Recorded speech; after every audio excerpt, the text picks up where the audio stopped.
session 6, and this is what your page looks like, and the worksheets are to be completed in advance of the class, as you know, and you need to read the Ruth Hull book, chapter 4, pages 185 to 191 on the lymphatic system, and complete the boxes on the circulatory and lymphatic problems.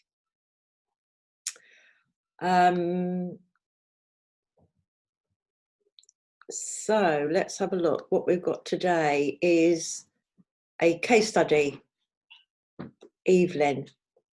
And this is a lady who is 74. And what I've done is highlighted the main points here. She's been widowed 20 years. She lives alone. She's got an adult daughter and used to run a hairdressing business. And she volunteers at a local hospital 4 mornings a week and drives a car. Okay, so she was well until 6 years ago, and she's got head, neck, and back, shoulder problems from standing, and she has flare-ups in her thumbs and cataracts removed, and she's a smoker. She's taking glucosamine tablets for her joints and magnetic copper bracelet, which a lot of people get a lot of relief for arthritis from a bracelet or a necklace. You can get all sorts of copper wear. So her main concern that she's come with is the back and shoulder ache due to lifting up her grandson, and then because she babysits 3 times a week to give her daughter a break, and her car was broken into outside her house, and this is the 2nd time it's happened. So one of her worries is she's not going to be able to help her daughter as much because Jack's getting heavier and she's showing signs of stress. So looking at her treatment plan, what would we take into consideration? Well, these are some things, and there's treatment plans can vary from person to person. And this is something you'll discuss with your tutor and can come up with different scenarios, if you like, but there are some main ones that just jumped out at me, and one is her age, and she just makes sure you've got some extra cushions for comfort, just something simple like that. She is stressed, and as you are her therapist, you notice that she's stressed because she's had a car broken into. She's widowed, so she's either missing her husband because they had a good relationship, or she's recovering from a bad relationship. I mean, you don't know, do you? And she's getting these aches and pains from her grandson. She's worried about not being able to carry on because he's getting heavier. So the back is something to contain her backache, and so that needs consideration. Her thumbs need to consideration, so it'd be interesting to find out where the hand reflexes are. And there's a section that I'm going to put in your, where you find the A&P, there's a section that's got the videos in, and it's also got where specific reflexes are, say for the hands, and different ones that you may think, oh, where would that be then, or where would the foot be, and things like that. So they're there, and you can look them up and find where they are. They're copied from Chris Stormer's book, and but another person might say the hands are somewhere else. But so if we keep to the Chris Stormer book, it makes it easier all round, doesn't it? So another thing to take into consideration is that she does volunteering 3 mornings a week, and she also does babysitting. So that's another thing when you're making a treatment plan. The day and the time is something to consider. Her eyes, she's had the cataracts removed, but that would be nice to give them some extra consideration. There might be a little weakness there. She certainly would need some work on her lungs and chest because of her coughing, and she does smoke, and her chest is bound to be tight because usually there's a tightness in the chest when people are under stress, and quite often they can think they're having a heart attack, and it's actually the intercostal muscles tightening up along with the diaphragm, causing that extreme pain. So of course you work the whole body through the feet, but these are ones to pay particular attention to and maybe go back to at the end of the treatment, just to give them an extra bit of focus. So you would need to then put the reflexes that you would consider the 10 direct reflexes, the diaphragm, definitely, the solar plexus, the spine, the eyes, the lungs, the also you'd think of the shoulder, neck, and to be honest, most of this associated, I would think, with the shoulder and the neck would be the adrenals, and because they go together, don't they? The all the arm, the chest, the shoulder, the arm, yeah, they're all going to go together. So really, they would be associating with each other, but definitely the adrenals, because the adrenal releases the body's own cortisone treatment.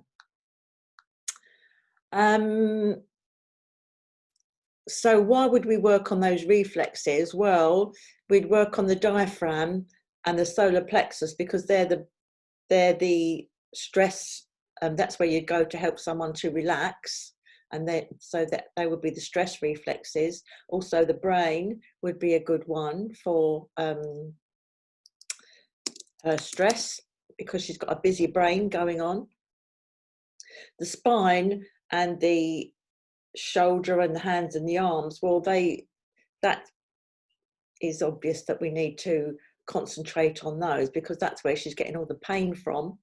Her eyes, because of the problem that she's had with her cataracts, and her hands and her arms for the reasons, because she's got this thumb problem, and that would be, yeah, so they would be the reasons. So learning where those reflexes are, that's one way of being able to learn the reflexes. So as you go through this one, you're plotting the reflexes that you would think, oh, that's going to help her chest, and that would help her hand. So it'd be interesting for you to find out where the hand reflex is.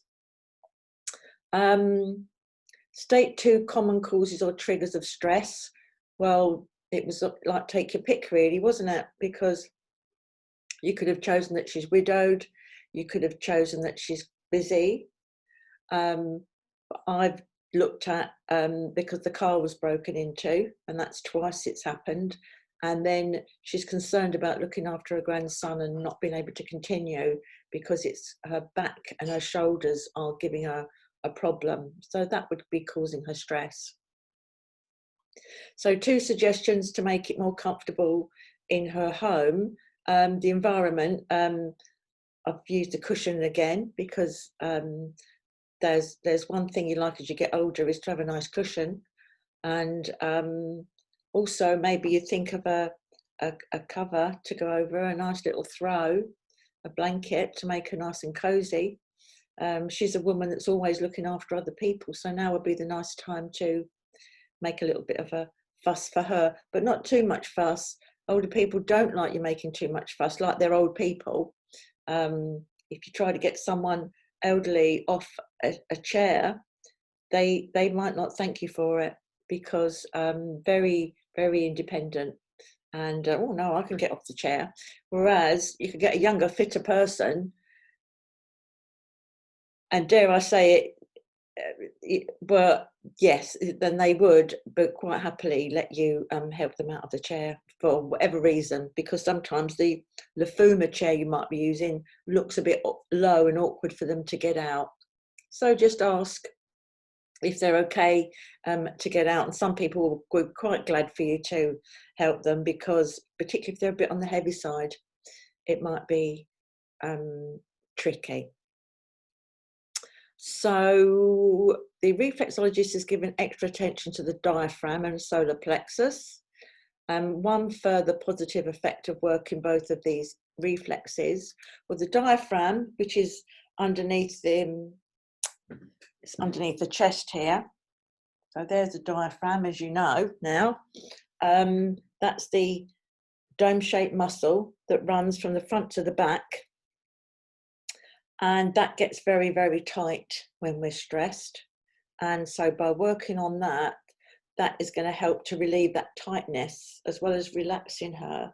And the solar plexus is another one for relaxing, but also to help with stress as well. So, and if you help someone to relax, then the body can right itself, and that alone will help the tension in her neck and shoulders as well. So here we have Ronald, and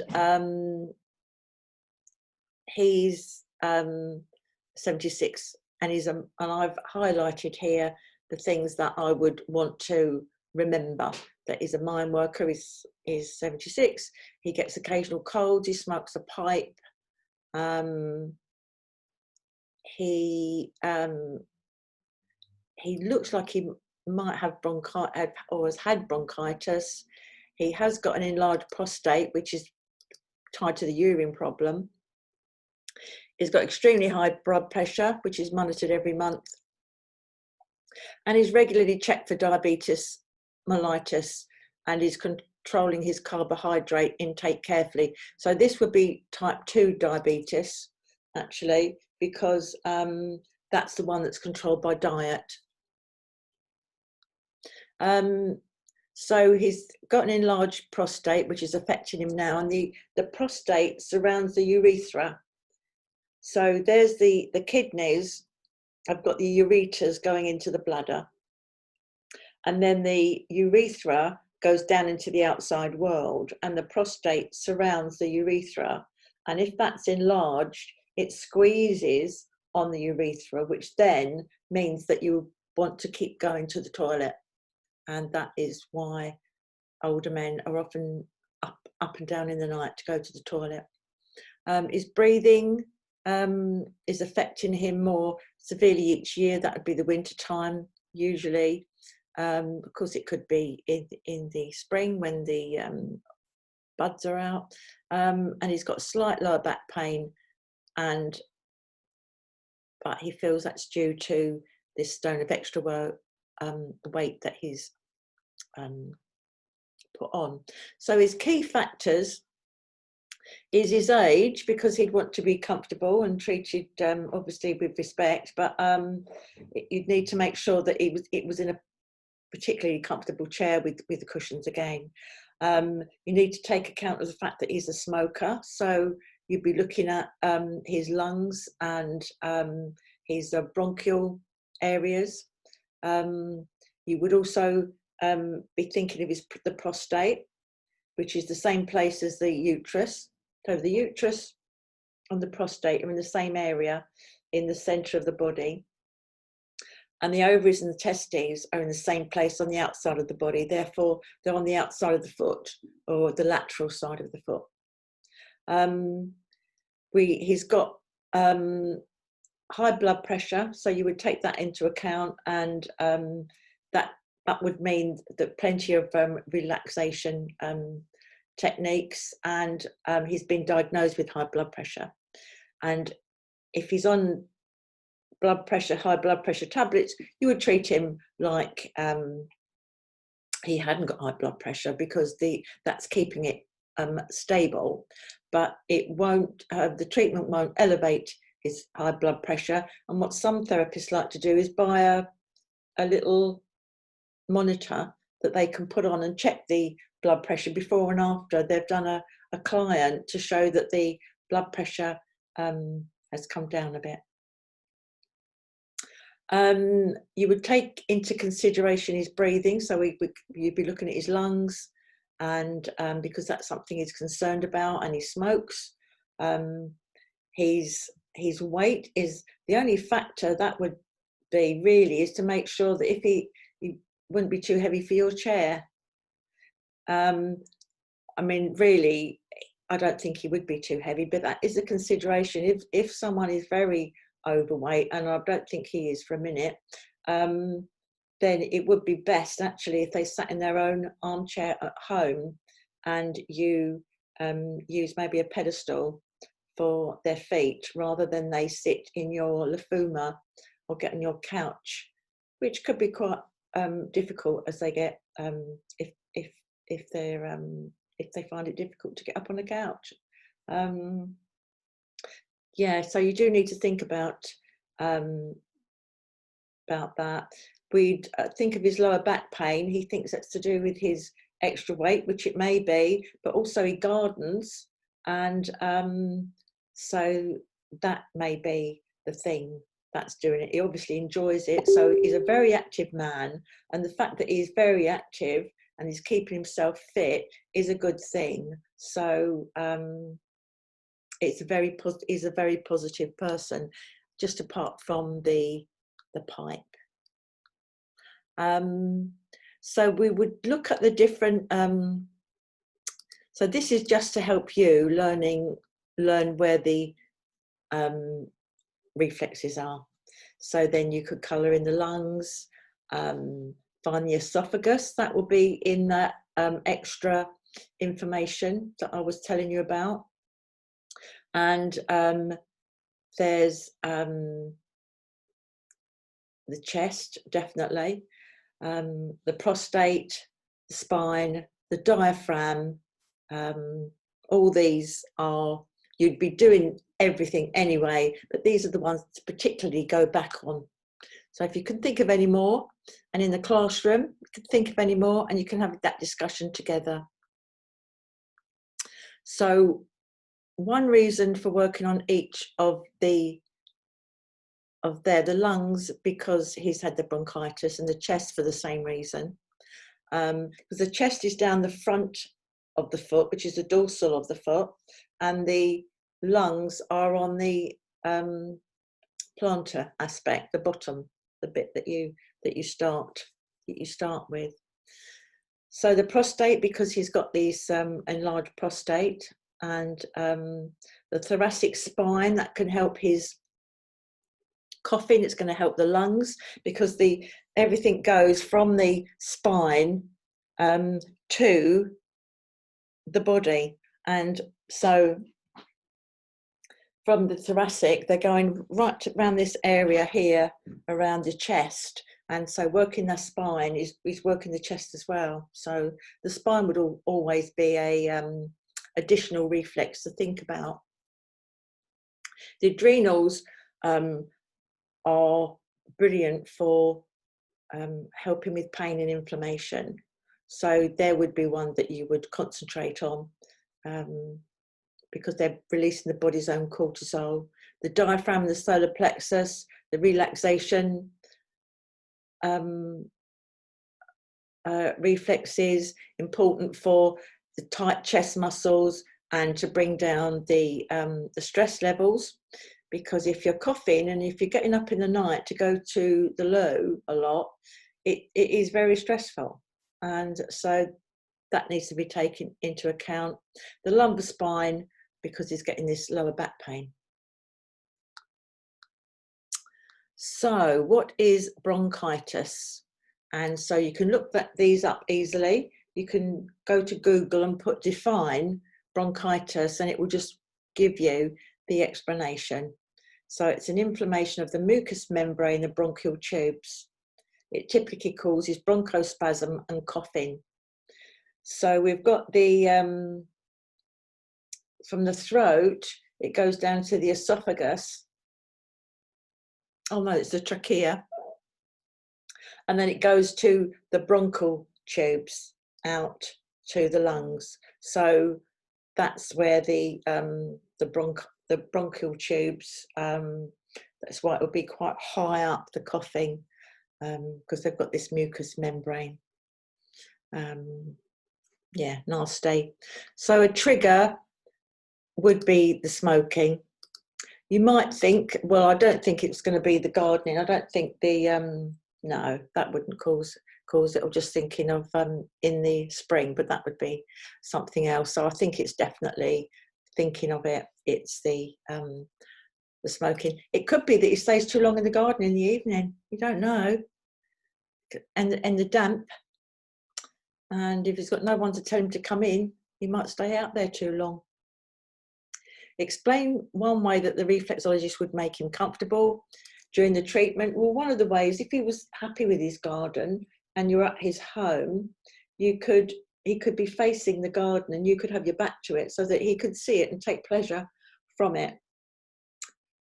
If it needed just a lot of work to do, I wouldn't give him the view of the garden. I'd give him the view of something else, and definitely make sure he's got plenty of cushions for comfort. Yeah. Explain the anticipated benefits of giving attention to the thoracic spine. The nerves from the thoracic spine lead to the lungs. There we go. So this is something that that we would like you to start thinking about. And this is a part of the business project, but it's in a nice way. There's not a lot of extra writing, and because what it is, it's for you to go for a treatment with a qualified therapist that you don't know. This is a joint market research venture. And then what happens, so you go to somebody and you just make rough notes. We'll tell you the sort of thing that we need to know, and then as a class you discuss it, and it's not to name and shame, but to think that was a good idea, or I didn't like that, I must remember not to do that. So this is the things that you'll be discussing in the class. How did it go when you phoned up for an appointment? This is why it's important that you don't know them. You may go for reflexology regularly, but we'd like you to go to a reflexology treatment. Believe it or not, people have ended up going for a massage and we don't know. The idea is to go for a reflexology treatment and find out how they answer the phone. How did they make you feel? And this is actually the start of the consultation process, which you've been talking about the last week or so. So could you get an appointment that suited you? And did you find them easily? And I know people who have had to go somewhere, this is students, and they couldn't find them. Fortunately, they got their number, but it wasn't clear. They said if they'd been given a little map, because it was a very unusual place where they were tucked away. Was it appropriate? Was it, I mean, there's nothing wrong with the chip shop, but if you've got the smell of fish and chips, and it might make you feel a bit nauseous if you've had a big lunch or something. Or is it in a hairdresser's? I've actually had a room that was in a hairdresser's. I thought, no, it's not going to work. So if they came to you, what happened about setting up? What did they bring? So it all makes a difference of how you were greeted, how you were made to feel, how the room was set up. Did they make sure there were no contraindications? Were there certificates on display? It's surprising. If you have a treatment room, I would really recommend you put your certificates on there, because the clients love that. And your insurance, first aid, your certificate for, they love it, because that really does reassure them. I was surprised, actually. How did you feel it? So this is not even thinking about the treatment, but so how was the treatment? How did you feel? Did they give you aftercare advice? Did they book you in another session? Would you go back? Are there any tips? Would you copy anything, or you think no? So we've got a worksheet for you so that you could just fill it in. And so, yeah, costs will vary, as it says there. And ring up at least 3 to get them an idea. And of course, finance is a consideration, but that is for the clients as well that are going to be ringing you. So you're only going to have the one treatment. When people are training for counsellors, they have to have regular treatments, regular counselling all the time. Yeah, so just the one. So what I want you to do is collect any information. I mean, these days they might not give you a brochure, but they're links, their Facebook references, and make notes of them. And it doesn't have to be a lot of writing. This is just an idea of what you could put, that they answered the phone, they were very polite, they sounded professional, and this one as well. So it's just an exercise, and this is just to help you. If you printed that off, copied that off, then you could just make those notes, and we don't need them retyped in, so that you think, oh, what would I copy? Oh, they warm the towels up. Oh, they clean my feet with hot flannels, that sort of thing. Or oh, they were wearing their jeans and a t-shirt, and I thought, oh, they just come in from Tesco or from the garden, and they were fitting me into their busy life. And I think maybe it didn't make me feel like I was that I was interrupting them in a way. So were they dressed as you would expect? Maybe you would prefer someone to dress in their ordinary clothes. That's entirely up to you, and because then you will attract people who are like-minded. So it depends what you want. So this is for just when you discuss it in the class, and you'll be going round and someone will say, oh, they did this, or they did that, or they, and so you think, oh, that's a good idea, I think I'll do that. Maybe it's something like they phoned me up the next day and asked me how I was and if I was okay, and they really appreciate, and you really appreciated it, so you know your client well. Or they got out their diary after they'd given you the home care and they said, oh, when would you like to come again? And ready to take the down, and you didn't feel harassed. You thought, oh, that was good, I think I'll do that. So that's something to start thinking about. You've got plenty of time to have a treatment. You haven't got to go next week, and you can't go next week at the moment. So one of the things that you've probably already realised, I'm sure, is that there are many different foot charts, because there's the one in your Ruth Whole book is very different from the one that you've got in your course material, because we use the Anne Galander's foot chart, which is here. And this one is from the original Eunice Ingham method, which is very similar. And quite often the difference is that you can't copyright. So, and people have personal experiences and they make their own foot charts. So there can be many reasons, and the body overlaps. If I just bring this out a bit here, so it's not so very clear there, but the body overlaps. I mean, here, for instance, you've got the colon. Well, there's an awful lot going on there. So if you feel anything going on there, it could be the kidney, you've got the pancreas, you've got the stomach. There's so much going on that you couldn't say specifically what it is. And someone else might think, oh, well, actually, I think this is there. For instance, in when I did vertical reflexology therapy, the woman, Barbara, she felt that the ovaries were here, and other people think they are too. But we're not going to get too worried about it, because one of the things is, even if they are, you go over the whole foot. So it really, you know, it doesn't matter, does it?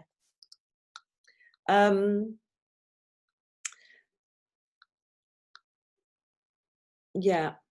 So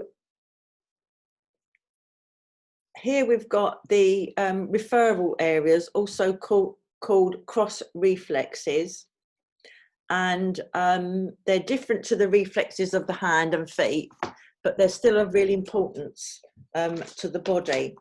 And this is on page 16 of the Ruth Whole book.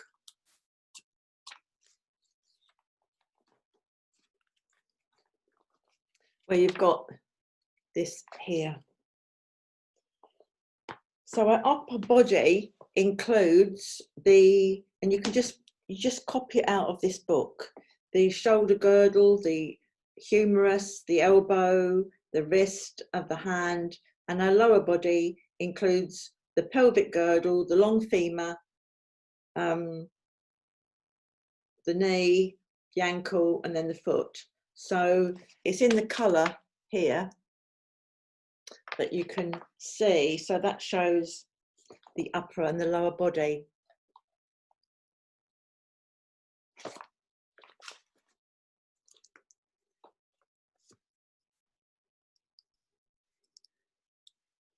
So the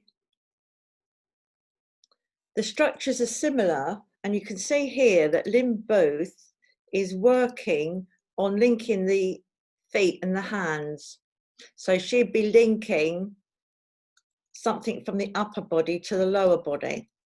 Okay, because linking is really quite important sometimes, because if someone, as it says here, if their right ankle is damaged and can't be touched, you could actually massage and work on the right wrist, because it's the associated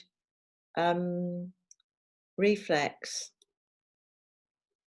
So they're the ones of the upper body, they're the lower body, and so they're called referral areas, and they're really useful for in times of pain and trauma. And you could work on both areas to actually emphasize the treatment, so that they get extra, instead of keep working on, say, the shoulder area, you could also be working on the hip, because they are connected.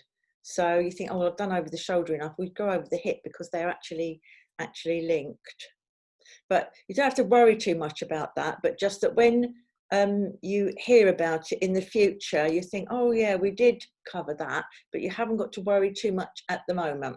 Okay, so this is about reflective practice for your journal. I hope that was useful. Your tutor will go over this more in the classroom, but this gives you an idea so that you can get on with it, obviously, and arrive in the class having a good idea what you're going to be talking about today, and take an active part in the class and bring in your own ideas as well, because that's what we want to see. So yeah, so that's session 6.